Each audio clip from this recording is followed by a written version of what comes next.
Well, howdy there, Internet people. It's Belle again.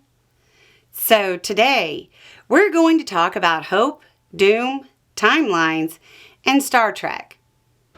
I got a message, and it's something maybe we should talk about. Quote, I don't mean to be a doomer, but given all the horrible things going on in the country and the world, how do you stay hopeful? I've reached a point where I no longer believe that the nation, let alone the world, will ever get to that Star Trek future. I'd love to be able to believe, but I don't. How are you able to keep your hopes up, facing at least 4 years of this, and a generation at least of trying to fix it? I think I have an advantage that a lot of people don't have when it comes to Star Trek. See, I didn't watch it growing up. I just recently started watching them. I still haven't seen all of them. And since I'm sure somebody will ask, Kira is still my favorite. That Star Trek future is cool, I admit. No hunger. Earth is basically disease-free. No classes. No need for money. It's amazing. But there's a big thing that I think people who became fans of the show when they were younger don't always see. According to the Star Trek future, do you know what happens next year in 2026? World War III. 37 million gone. The events between today and 2079 are actually pretty horrible and include cities being wiped out in what they called post-atomic horror. We don't even get a settlement on Mars until 2103. Yes, I had to look all these years up.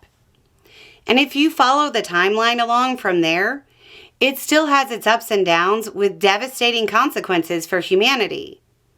I think there's a greatly underexplored theme in the franchise that says humanity doesn't go anywhere in a straight line, but that we move forward, sometimes by giant leaps, and then we drag ourselves back. Then we move forward again. Think about history. There's ups and downs throughout it. Imagine fighting what you were told was the war to end all wars, coming home to a relatively happy time, only to see the Great Depression, and then see that war you fought in become referred to as the First World War. Then there's another batch of post-war bliss. Then there's the social unrest. That's just the average life events of an American born in 1899 who lived 70 years. Lots of dark times. But compare the standard of living of 1899 to 1969. From horse and buggy to the moon landing. How do I keep hope? It's a matter of looking at things in small and massive scales and not worrying about the stuff in the middle. Try to make the small scale, the stuff immediately around you, better as best you can. And keep in mind the massive scale generational goal to get to that world where everybody has what they need. Knowing you'll be dragged back more than once in your life, but that you can keep going. It helps me.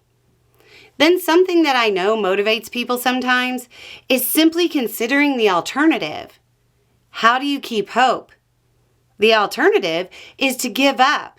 And if you give up and lose hope, it's all lost. If you lose hope of something better, you won't keep going in the journey of making things better, and your life will get dim along the way. Have you ever met a happy doomer? You stay on the journey because it's the only way to get to where you want to go, and you refuse to give up because it's the only way to stay on the journey and, dare I say it, boldly go where no one has gone before. Anyway, it's just a thought. Y'all have a good day.